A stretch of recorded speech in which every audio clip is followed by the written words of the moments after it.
Fala pessoal, tudo bem? Como é que vocês estão? Imagino que sejam todos muito bem. E aqui estamos mais um dia para fazer uma conversa, só que dessa vez sobre como esquecer um amor. Antes de qualquer coisa, você já sabe o que eu vou falar, mas é importante. Não esquece de dar um like no vídeo se você gostar, ou um dislike se você não gostar, mas demonstre a sua opinião. É muito importante. Se inscreve no canal, ativa o sininho e pronto, só isso. O resto tá tudo ótimo. Ai, como eu gosto desse tipo de assunto, como eu gosto de conversar sobre isso, principalmente porque eu sou escritor, então escrever sobre amor é uma das coisas que eu mais gosto de fazer na vida e aprofundar um pouquinho sobre as sensações empíricas de amar, né? Eu acho que o amor é um assunto que se encaixa na vida de todo mundo, né? E isso é uma das coisas mais especiais. Seja a profissão que você tiver, seja o que você fizer da vida, seja onde você morar, o amor sempre vai fazer parte de você e sempre vai estar conectado com você. Porém, você deve estar se perguntando: Fred, eu tô sofrendo, eu não quero falar da parte boa do amor, eu quero falar da parte de esquecer alguém, tá bom? A primeira coisa que a gente tem que entender é que não tem como esquecer alguém, a não ser que você tenha uma doença degenerativa mental ou que você parta para um outro universo, né? A gente não vai conseguir esquecer alguém, porque faz parte da gente, foi parte da nossa história. Então o que a gente pode fazer é ressignificar, que é mudar o significado dentro da nossa cabeça, que é dar um novo significado. Isso é uma das coisas mais importantes que a gente pode ter na vida, sobre várias situações, né? Porque a situação ela tá ali, ela é um ponto, ela é uma exclamação, ela pinga. Quando eu digo ela pinga, ela é tipo um suor, metaforicamente. Você sabe que eu gosto de metáforas, né? Ela é tipo um suor, ela pingou. Você não tem como conter o suor. Ele é o que é, ele sai, ele tá ali. O que você vai fazer com ele? Ah, eu vou tomar um banho, eu vou deixar suar mesmo, eu vou trocar de roupa. O que você vai fazer com ele é o grande objeto da questão. Então, se a gente ama alguém e a gente sofreu, seja porque a pessoa não foi legal, seja porque acabou a gente sente saudade, seja pelo que for, a gente tem que aprender a lidar, né? A gente não vai conseguir amarrar essa pessoa numa cadeira e falar fique aqui pra sempre, até porque isso não seria uma reciprocidade de amor, né? Seria só uma maneira egoísta de fingir que ama. Então, partindo do ponto que a gente tem que ressignificar, a gente tem que mudar a maneira que a gente olha para essa situação, eu sempre penso o seguinte, eu vou dizer uma coisa bem pessoal. Quando eu sinto que eu estou sofrendo por amor, a primeira coisa que eu penso, isso me dá um alívio muito grande, é: todo mundo no mundo sofre por amor e cada um lida de uma maneira diferente.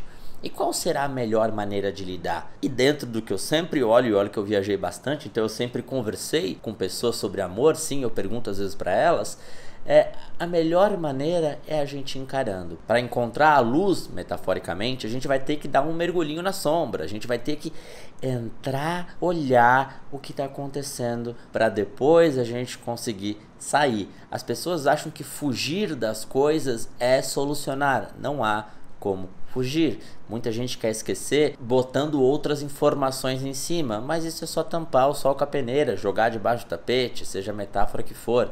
Se você tem uma casa e ela tá aqui, essa é minha casa, é meu canto, então imagina que a minha casa seja o meu coração, o meu sentimento, e eu for embora dessa casa e voltar daqui a um ano, a casa não vai estar melhor, né? A casa vai estar mais suja, com poeira e assim por diante. A casa não vai estar, nossa, melhorou, é outra casa. Não, porque ela não vai melhorar sozinha.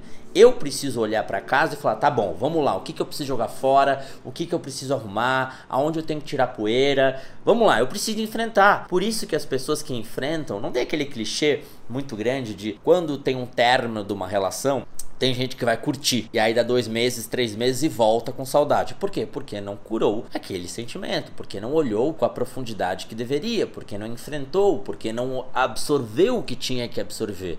Todo sofrimento sempre é uma oportunidade de amadurecer. Então, tem que olhar e falar, cara, foi uma experiência. Com certeza a gente sempre aprende alguma coisa. E se não aprendeu agora, vai lembrar no futuro de um possível aprendizado. É uma experiência. Todo mundo passa por isso. Eu preciso dar um significado, talvez não precise ser agora.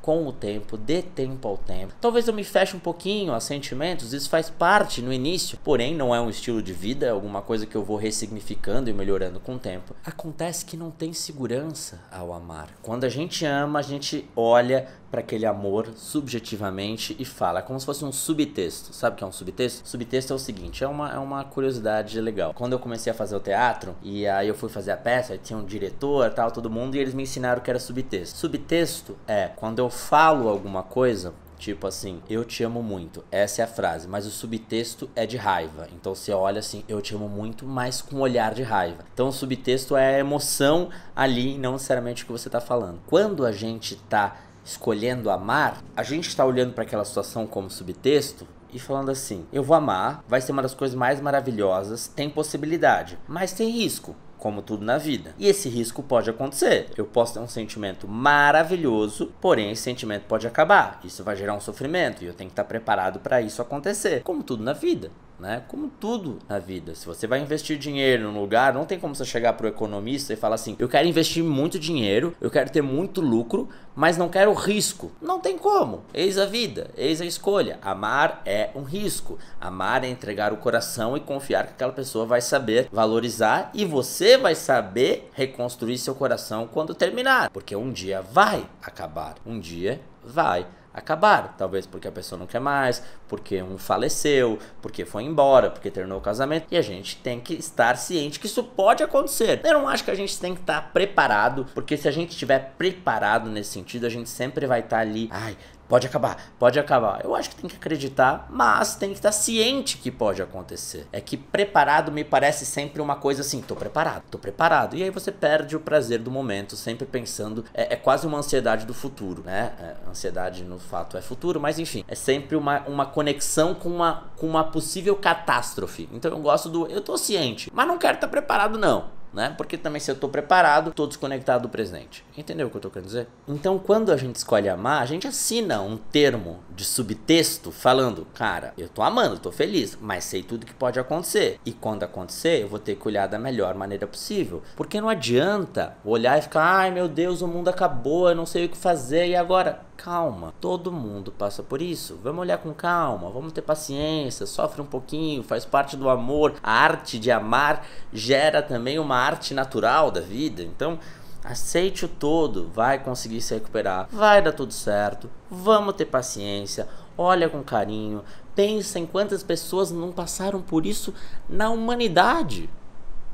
E o que difere que uma se recuperou mais do que outra? Não é só uma gostou mais do que outra. Às vezes é a maneira de encarar. Entenda como isso é o ciclo da vida, né? Faz parte. Vou me recuperar, vai doer um pouquinho. Talvez eu me feche pelo amor, mas eu tenho que abrir de novo. E eu vou aprender a lidar. E cada vez vou amadurecendo mais. E vou entendendo o meu jeito de amar. Não há vida sem amor, mas há vida que tem que se recuperar do amor. Então entenda tudo isso. Não vai esquecer. Vai ressignificar, vai pegar as experiências legais da vida, guardar pra você e aprender para um próximo sentimento. Só que entenda que isso não precisa ser agora. Terminou semana passada, você vai entender tudo. Vai diluindo, entende? Aceite a linearidade desse sentimento. A linearidade não, digo a crescência desse sentimento e vai entendendo, ó, eu vou sofrer um pouco, daqui a pouco eu vou aprender, eu vou no futuro ver os aprendizados. Olha pra mim, pensa comigo, você tinha ali 18 anos na época, 20, 17, você sofreu por relacionamento, amor, mas você olha, cara, eu aprendi a fazer coisas diferentes, eu aprendi a amar. Isso é a vida. Se a gente pega um sofrimento e a gente não amadurece com ele, é porque a gente não olhou com carinho. Todo sofrimento é uma possibilidade de amadurecimento e de olhar com carinho. Mesmo as coisas que não foram legais têm grandes aprendizados, né? Então não dá pra gente descartar a possibilidade de aprender. Então há aprendizado, há sofrimento, há momento de ressignificar, há tudo dentro da possibilidade de esquecer um amor. Olhar com profundidade sobre a tristeza de ter acabado, de ter terminado o amor, é uma coisa muito madura. Mas aceite não estar tão maduro agora. Faz parte do processo. Por fim, vai dar tudo certo. Todo mundo passa por isso. Como vocês gostam que eu falo, a gente vai sofrer, mas vai dar tudo certo e tudo bem, sabe? Faz parte. Eis o ciclo da vida, todos passamos. Aceite, se sinta incluído no momento de ressignificar amores. Isso é importante. Quantos escritores, quantos artistas, quantos teatros, quantos filmes não falaram sobre isso? Todos sentimos a mesma coisa. Então você não está sozinho nisso. Só entenda que esse acontecimento tem que vir com calma, de lua, tenha paciência para as coisas acontecerem. E nunca acontecer com raiva, com desgosto. Ele acontece com amadurecimento. A partir do momento que terminou, é sobre você, não é mais sobre o outro. É sobre olhar e falar, o que eu preciso aprender com isso? Como eu posso me reconstruir? O que faz parte de tudo isso? E não tampa o sol com a peneira, que isso é besteira. Isso é remediar o que vai voltar de forma não saudável no futuro. Então, não fuja da casa. Olhe para casa. E uma coisa importante, se você não conhece meu curso de autoconhecimento e escrita, tá aqui na descrição. Para quem quer escrever e se conhecer, se autoconhecer no processo de escrita. Você vai escrever sobre suas emoções junto comigo, são 26 aulas, quase 5 horas de curso, tem certificado, tem tudo, exercício, a gente vai escrevendo sobre emoções, aprendendo sobre elas, escrevendo junto. Cara, tá o site ali, dá uma olhada em todas as aulas, quem sabe você não tem aula comigo e a gente aprende junto, beleza? Então é isso, pessoal, espero que vocês tenham se divertido, espero que tenham gostado.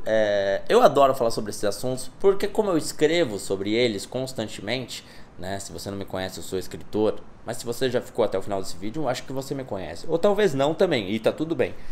Eu sou escritor, tenho 8 livros aqui, todos estão na descrição, são crônicas, romances, autoajuda, tem muita coisa legal, tenho certeza que você vai gostar. E é isso aí, beleza? A gente se vê logo, se fala logo. Não se esqueça de se inscrever no canal e ativar o sininho. E é isso aí, um grande beijo, tudo de bom e até!